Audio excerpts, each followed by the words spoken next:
श्री राम दोस्तों, राम जी हनुमान जी को लंका से जाने के लिए क्यों नहीं कह सके। राम जी लंका पर विजय प्राप्त करके आए तो कुछ दिन पश्चात राम जी ने विभीषण, जामवंत, सुग्रीव और अंगद आदि को अयोध्या से विदा कर दिया। तो सब ने सोचा हनुमान जी को प्रभु बाद में विदा करेंगे, लेकिन राम जी ने हनुमान जी को विदा नहीं किया। अब प्रजा बात बनाने लगी कि क्या बात है, सब गए परंतु अयोध्या से हनुमान जी क्यों नहीं गए। दरबार में कानाफूसी हुई कि हनुमान जी से कौन कहे जाने के लिए। तो सबसे पहले माता सीता की बारी आई कि आप बोलो कि हनुमान जी चले जाएं। माता सीता बोली, मैं तो लंका में विफल पड़ी थी, मेरा तो एक एक दिन एक एक कल्प के समान बीत रहा था। तो हनुमान जी थे जो प्रभु मुद्रिका लेके गए और धीरज बंधवाया कि कछु दिवस जननी धरू धीरा। कुछ दिन सीता माता आप धीरज धरो, मैं तो अपने इस पुत्र से बिल्कुल भी नहीं बोलूंगी अयोध्या छोड़कर जाने के लिए, आप किसी और से बुलवा लो। अब बारी आई लक्ष्मण भैया की। तो लक्ष्मण भैया ने कहा कि मैं तो लंका के ऋण भूमि में वैसे ही मरणासन अवस्था में पड़ा था, पूरा रामदल विलाप कर रहा था। ये तो जो खड़ा है वो भगवान हनुमान जी का लक्ष्मण है। मैं कैसे बोलूं, किस मुंह से बोलूं कि हनुमान जी अयोध्या से चले जाएं। अब बारी आई भरत की। अरे भरत जी तो इतना रोए कि राम जी को अयोध्या से निकलवाने के बाद कलंक तो वैसे ही लग चुका था मुझ पे, हनुमान जी का सब मिलके और लगवा दो। और दूसरी बात ये कि मैं तो अयोध्या में था ही नहीं, मैंने तो नंदीग्राम में ही अपनी चिता लगा ली थी। तो हनुमान जी जो थे उन्होंने आकर मुझे ये खबर दी थी कि श्री राम और लक्ष्मण माता सीता के साथ वापिस आ रहे हैं। मैं तो बिल्कुल न बोलूं हनुमान जी से अयोध्या छोड़कर जाने के लिए, आप किसी और से बुलवा लो। तो अब बचा कौन, सिर्फ शत्रुघ्न भैया। जैसे ही सबने उनकी तरफ देखा तो शत्रुघ्न भैया बोल पड़े, मैंने तो पूरी रामायण में कहीं बोला ही नहीं, तो आज मैं क्यों मुझे बुलवा रहे हो, और वो भी सिर्फ हनुमान जी के लिए। किसी और के लिए होता तो मैं जरूर बोल देता। जिन्होंने माता सीता, लखन भैया, भरत भैया सबके प्राणों को संकट से उबारा हो, किसी अच्छे काम के लिए कहे तो मैं बोल देता। मैं तो बिल्कुल भी नहीं बोलूं। अब बचे तो अपने राघवेंद्र सरकार।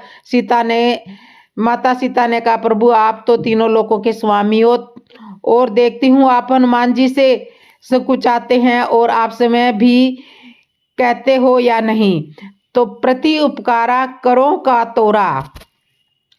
आखिर आपके लिए क्या उदय है प्रभु। राघव जी ने कहा, देवी ऋणी जो हूँ हनुमान जी का, इसलिए तो सन्मुख हो ही न सकत मन मोरा। देवी हनुमान जी का ऋण उतारना आसान नहीं है, इतनी सामर्थ्य राम में नहीं है जो राम नाम में है, क्योंकि ऋण उतारना भी तो बराबरी का ही पड़ेगा ना। यदि सुनना चाहती हो तो सुनो, हनुमान जी का ऋण कैसे उतारा जा सकता है। पहले हनुमान विवाह करे, लंकेश हरे इनकी जब नारी, मुंदरी लय रघुनाथ चले, निज पुरुष लांघी अगतम्य जेवारी। तो ऐसी हनुमान की दिव्य उधारी उतरेगी। देवी इतना आसान नहीं है हनुमान जी का ऋण चुकाना। मैंने ऐसे ही नहीं कहा था कि सुनु सुत तो ही उतरीन मैं नहीं, मैंने बहुत सोच विचार के कहा था। लेकिन यदि आप कहती हो तो कल राज्यसभा में बोलूंगा कि हनुमान जी भी कुछ मांग ले। दूसरे दिन राज्यसभा में सब इकट्ठे हुए, सब बड़े बड़े योद्धा मुनि सब उत्सुक थे कि हनुमान जी क्या मांगेंगे और क्या राम जी देंगे। राघव जी ने कहा, हनुमान जी सब लोगों ने मेरी बहुत सहायता की और मैंने सबको कुछ न कुछ पद दे दिया। विभीषण और सुग्रीव को क्रमशः लंका और किष्किंधा का राजपद, अंगद को युवराजपद। तो तुम भी अपनी इच्छा बताओ। हनुमान जी बोले, प्रभु आपने जितने नाम गिनाए उन सबको एक एक पद मिला है, और आप कहते हो मैं मम प्रिय लखन ते दूना, तो मुझे फिर यदि मैं 2 पद मांग लूं तो? सब लोग सोचने लगे कि बात तो हनुमान जी की भी ठीक कह रहे हैं हनुमान जी। राम जी ने कहा ठीक है मांग लो। सब लोग बहुत प्रसन्न हुए कि आज हनुमान जी का ऋण चुकता हो जाएगा। हनुमान जी ने कहा प्रभु जो पद आपने सबको दिए उनके पद में राजमद हो सकता है, तो मुझे उस तरह के पद नहीं चाहिए जिसमें राजमद की सका हो। तो फिर आपको कौन सा पद चाहिए? हनुमान जी ने राम जी के दोनों चरण पकड़ लिए। प्रभु हनुमान जी को तो बस ये 2 पद ही चाहिए, 2 पद ही चाहिए। हनुमत सम नहीं कोई बड़भागी, नहीं कोई रामचंद्र अनुरागी। तो दोस्तों इस तरह से कोई भी हनुमान जी को अयोध्या छोड़कर जाने के लिए नहीं कह सका। माता कौशल्या और उर्मिला की कथा। रामायण वास्तव में क्या है सुनिए। रामायण एक छोटा सा वृत्तांत है जिसे सुनकर आप रो देंगे। एक रात की बात है। माता कौशल्या को सोते में अपने महल की छत पर किसी के चलने की आहट सुनाई दी। नींद खुली, पूछा कौन है? मालूम पड़ा सुकृति जी थी, सबसे छोटी बहू, शत्रुघ्न जी की पत्नी। माता कौशल्या ने उन्हें बुलाया और पूछा। सुकृति आई, चरणों में प्रणाम करके खड़ी हो गई और माता कौशल्या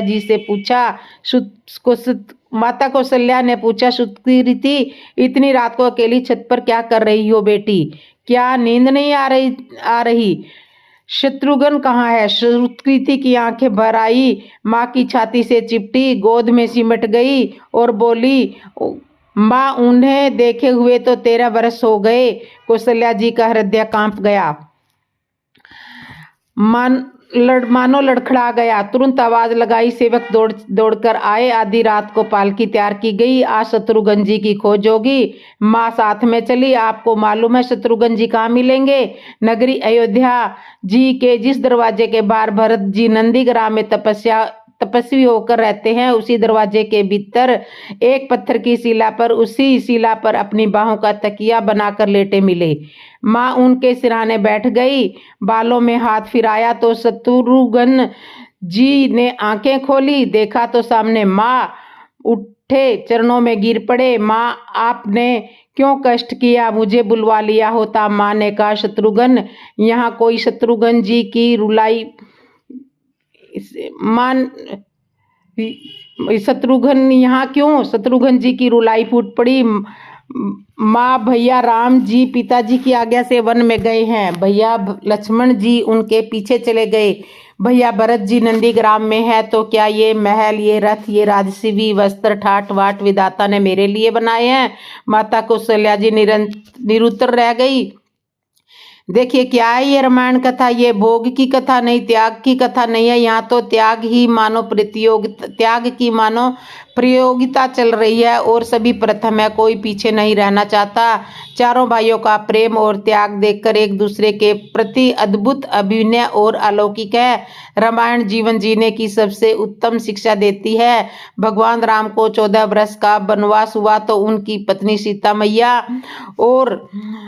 मैया ने भी सहस्त्र वनवास स्वीकार कर लिया, परंतु बचपन से ही बड़े भाई की सेवा में रहने वाले लक्ष्मण जी कैसे पीछे रह सकते थे? अपनी माता सुमित्रा से उन्होंने आज्ञा ले ली और वन जाने की, परंतु जब पत्नी उर्मिला के कक्ष की ओर बढ़ रहे थे तो सोच रहे थे कि माँ ने तो आज्ञा दे दी, परंतु उर्मिला को कैसे समझाऊंगा, क्या बोलूंगा उनसे? यही सोच विचार करके लक्ष्मण जी जैसे ही अपने कक्ष में पहुंचे तो देखा कि उर्मिला जी आरती का थाल लेकर खड़ी थी। बोली आप मेरी चिंता छोड़कर प्रभु श्री राम की सेवा में वन को जाओ, मैं आपको नहीं रोकूंगी।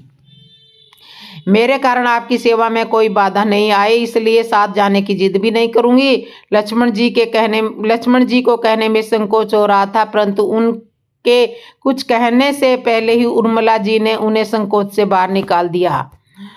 वास्तव में यही पत्नी का धर्म है। पति संकोच में पड़े उससे पहले ही पत्नी उसके मन की बात जानकर उसे संकोच से बाहर निकाल दे।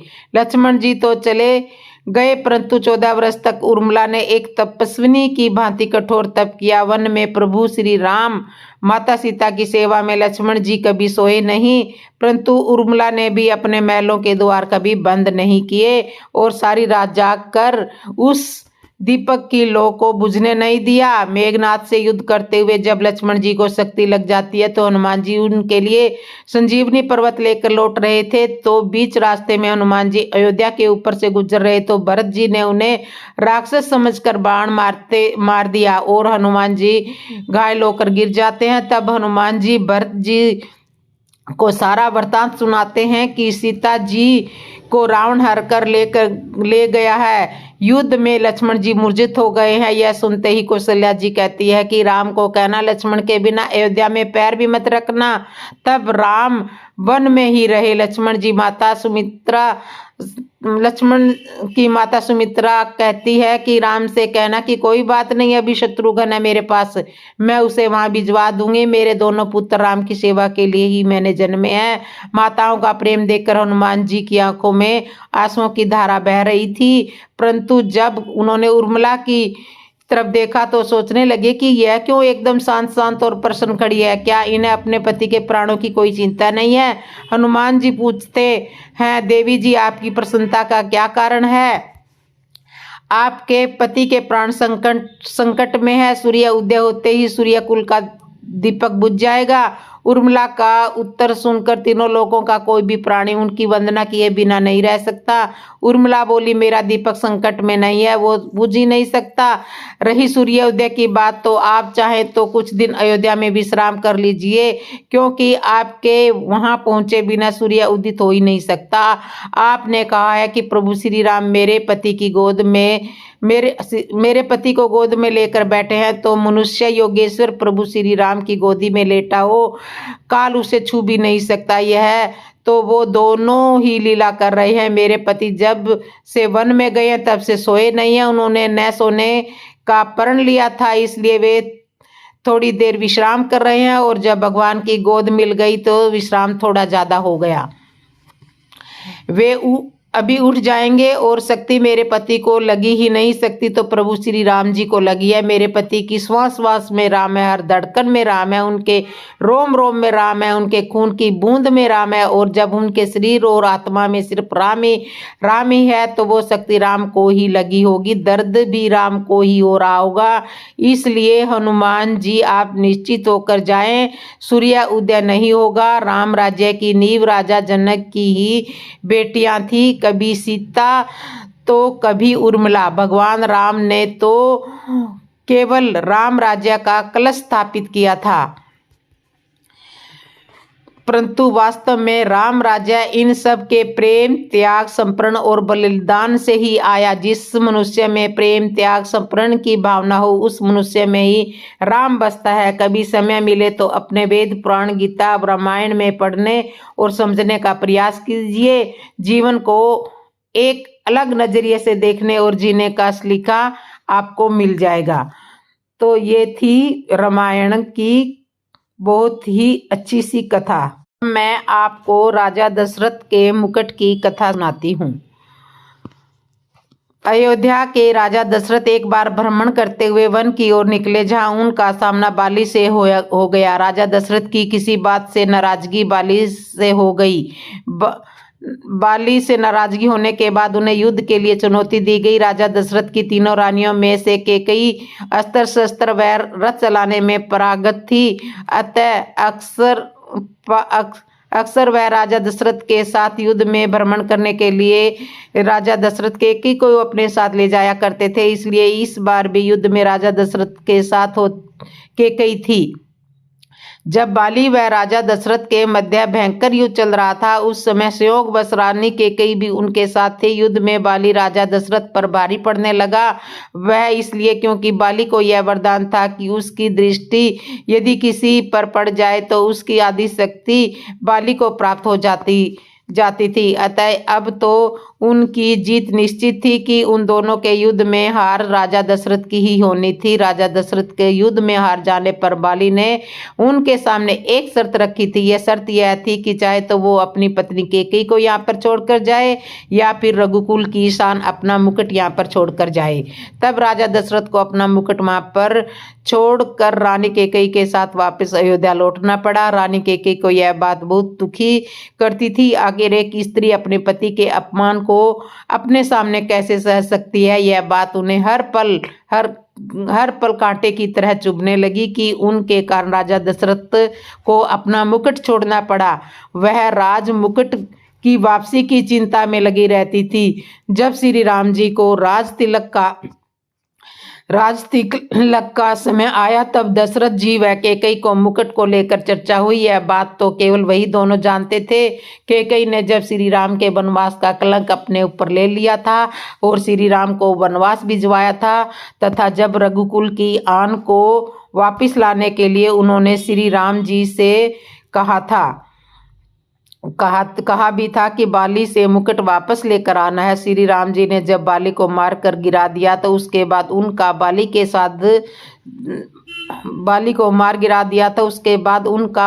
साथ संवाद होने लगा। प्रभु ने अपना परिचय देकर बाली से अपने कुल के शान के मुकुट के बारे में पूछा। तब बाली ने बताया, रावण को मैंने बंदी बनाया था। जब वह भागा तो साथ में छल से वह मुकुट भी लेकर भाग गया। प्रभु मेरे पुत्र को सेवा में ले ले, वह अपने प्राणों की बाजी लगाकर आपका मुकुट वापस लेकर आएगा। जब अंगद श्री राम जी के दूत बनकर रावण की सभा में गए, वहां उन्होंने सभा में अपने पैर जमा दिए और उपस्थित वीरों को अपना पैर हिलाकर दिखाने की चुनौती दे दी। रावण के महल में सभी योद्धा ने अपनी पूरी ताकत अंगद के पैर को हिलाने में लगाई, परंतु कोई भी योद्धा सफल नहीं हो पाया।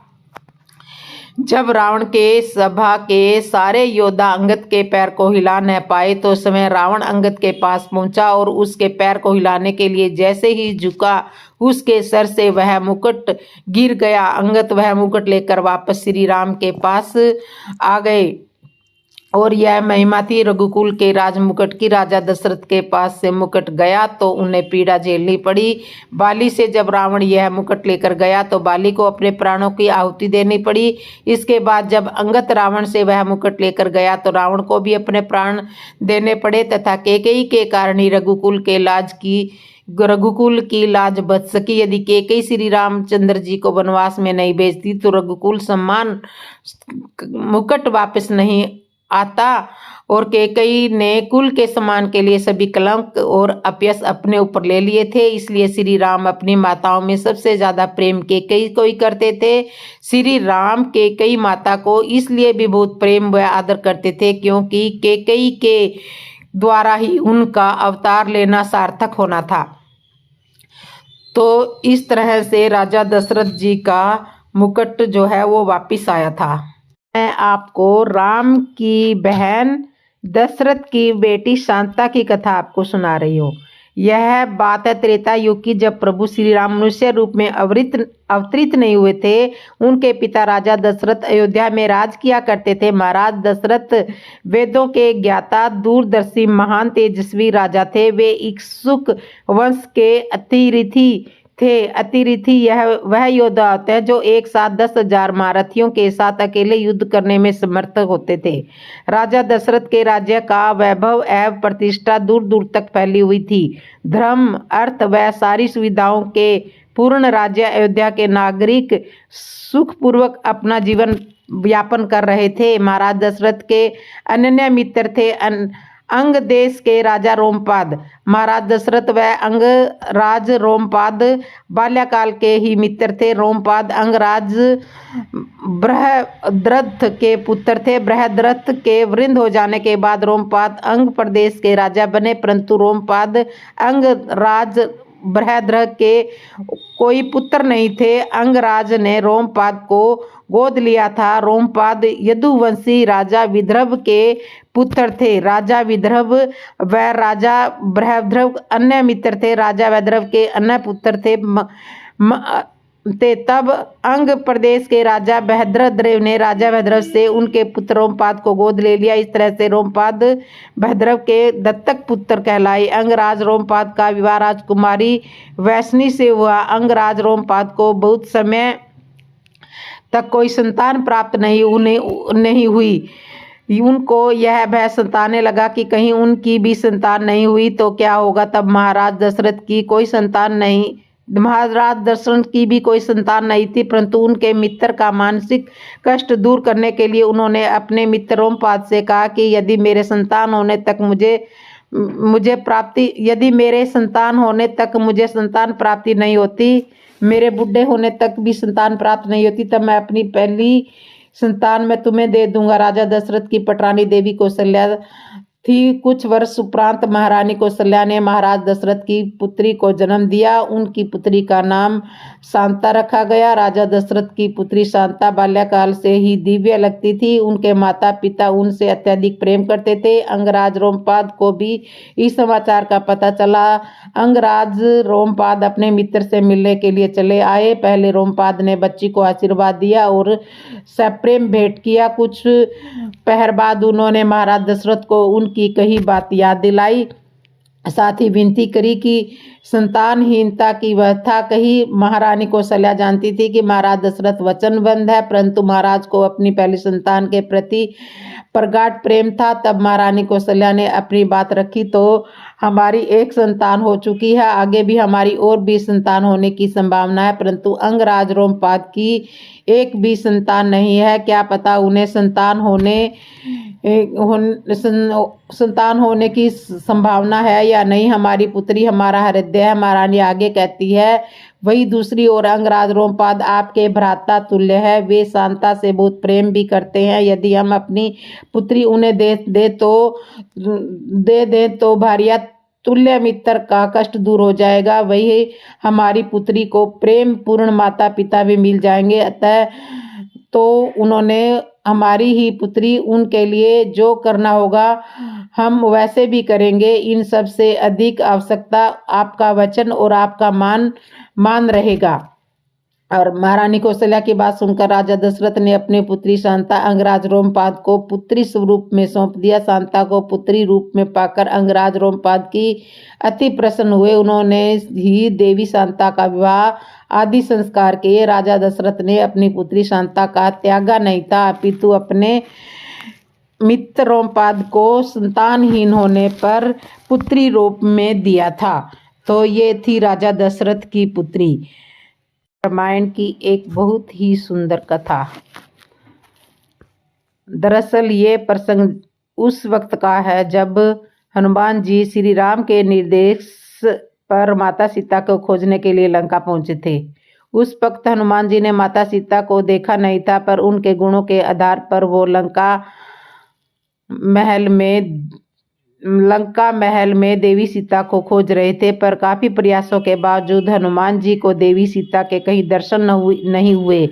तो वो इस राजमहल से उस राजमहल तक भटकते रहे। ऐसे में एक समय ऐसा भी आया जब हनुमान जी निराश हो गए थे। उस वक्त में हनुमान जी को लगा कि अगर सीता को खोज नहीं पाए तो क्या होगा। कहीं ऐसा ना हो कि देवी सीता के वियोग में प्रभु राम अपने प्राण त्याग दे और फिर राम जी के वियोग में भाई लक्ष्मण और फिर बाकी परिजन भी विचलित हो जाए। ऐसे में प्रजा भी बेहाल हो सकती है। ऐसा विचार आते ही हनुमान जी ने सोचा कि इतना सब होने से तो अच्छा है कि मैं एक बार फिर से प्रयास करूं। इस दृढ़ इच्छा के साथ हनुमान जी ने एक बार फिर से सीता को खोज निकालने की ठानी और खोजने का फिर से प्रयास किया। इस दृढ़ निश्चय के साथ हनुमान जी ने एक बार से फिर से सीता को खोज निकालने की ठानी और इस बार उन्होंने नए सिरे से प्रयास करने का सोचा। हनुमान जी ने सोचा कि अब तक सिर्फ मैंने महलों में देवी सीता को ढूंढा है, तो क्यों न अब इन्हें बाग बगीचे या किसी एकांत जगह में ढूंढूं। हो सकता है रावण ने इन्हें किसी ऐसी जगह पर रखा हो जहां आम लंकावासी न आते जाते हों। इस विचार के साथ हनुमान जी लंका की अशोक वाटिका की तरफ बढ़े, जहां उन्हें प्रभु श्री राम का ध्यान लगाए माता सीता दिखाई पड़ी। इस तरह से हनुमान जी को अपने लक्ष्य में सफलता मिली। इस प्रसंग से स्पष्ट है कि किस तरह से हनुमान जी के मन में आए एक नए विचार ने उनकी असफलता को सफलता में बदल डाला। ये बात हम सब पर भी लागू होती है। दरअसल कई बार हम थोड़ी असफलता से निराश होकर बैठ जाते हैं, जबकि वही तो समय होता है जब हमें अपने प्रयासों पर पुनः विचार की आवश्यकता होती है। ऐसे में समय में एक सही विचार आपको सही दिशा और लक्ष्य प्राप्ति दे सकता है। इसलिए जीवन में मुश्किलों से घबराए नहीं, बल्कि इनसे प्रेरणा लेकर आगे बढ़े। रामायण में रावण और मारीच का एक प्रसंग है। जब भी कोई बुरा व्यक्ति हमारे सामने झुकता है तो हमें और ज़्यादा सतर्क हो जाना चाहिए, वरना हम मुसीबतों में फंस सकते हैं। श्री रामचरितमानस में रावण सीता का हरण करना चाहता था। इसके लिए वह मारीच के पास पहुंचा और प्रणाम किया। यह देखकर मारीच समझ गया कि अब कोई संकट आने वाला है। गोस्वामी तुलसी द्वारा रचित श्री रामचरितमानस में रावण और मारीच का एक प्रसंग बताया गया है। इस प्रसंग में रावण सीता को हरण करने की इच्छा से मारीच के पास पहुंचता है। वह मारीच की मदद करने से सीता का हरण करना चाहता है। इस प्रसंग में बताया गया है कि जब कोई बुरा व्यक्ति हमारे सामने झुकता है तो हमें सतर्क हो जाना चाहिए। रावण सीता का हरण करने के लिए लंका से निकलकर अपने मामा मारीच के पास पहुंचता है और प्रणाम करता है और मारीच रावण को झुका देखकर समझ जाता है कि वह भविष्य में कोई संकट आने वाला है। इस संबंध में श्री रामचरितमानस में लिखा है कि भयदायक खल के प्रिय वाणी। इस चौपाई का सरल अर्थ यह है कि रावण को इस प्रकार झुका देखकर मारीच सोचता है कि किसी नीच व्यक्ति का नमन करना भी दुखदायी है। मारीच रावण का मामा है, लेकिन रावण राक्षस राज और अभिमानी था। वह बिना कारण किसी के सामने झुक नहीं सकता। मारीच ये बात जान सकता था और उसका झुकना किसी भयंकर परेशानी का संकेत था। तब भयभीत होकर मारीच ने रावण को प्रणाम किया। मारीच सोचता है कि जिस तरह कोई धनुष झुकता है तो वह किसी के लिए मृत्यु रूपी बाण छोड़ता है, जैसे कोई सांप झुकता है तो वह डसने के लिए झुकता है, जैसे कोई बिल्ली झुकती है तो वह अपने शिकार पर झपटने के लिए झुकती है। ठीक उसी प्रकार रावण भी मारीच के सामने झुका था। किसी नीच व्यक्ति की मीठी वाणी भी बहुत दुखदायी होती है। यह ठीक वैसा ही है जैसे बिना मौसम कोई फल। मारीच अब समझ चुका था कि भविष्य में उसके साथ कुछ बुरा होने वाला है। रावण मारीच को श्रवण मृग बनकर सीता को लुभाने के लिए कहता है। मारीच रावण की बात टाल नहीं सकता था, इसलिए वह श्रवण मृग बनकर सीता के सामने पहुंच गया। सीता ने सोने के हिरण को देखकर श्री राम से उसे लेकर आने के लिए कहा। सीता की इच्छा पूरी करने के लिए श्री राम हिरण के पीछे चले गए और श्री राम के बाण से मारीच मारा गया। कुछ देर बाद लक्ष्मण भी श्री राम की खोज में चले गए और रावण ने सीता का हरण कर लिया। इस प्रसंग से यह सीख मिलती है कि हमें बुरे लोगों से सावधान रहना चाहिए। जब ऐसे लोग हमारे सामने झुकते हैं तो और ज़्यादा सतर्क रहने की आवश्यकता रहती है, वरना हम मुसीबतों में फंस सकते हैं। तो दोस्तों, हमारी यह कहानी आपको कैसी लगी? अच्छी लगी है तो लाइक शेयर कमेंट ज़रूर करना, और जिसने भी मेरे चैनल को सब्सक्राइब नहीं किया, सब्सक्राइब करना, लाइक करना, कमेंट करना और बेल आइकन बटन तो ज़रूर दबा लेना, और वीडियो को शेयर ज़रूर किया करो दोस्तों। शेयर करने से राम नाम फैलता है, जिसका हम सबको पुण्य मिलता है। कमेंट में जय श्री राम ज़रूर लिख देना। तो बोलो जय श्री राम, जय श्री राम, जय श्री राम, जय श्री राम।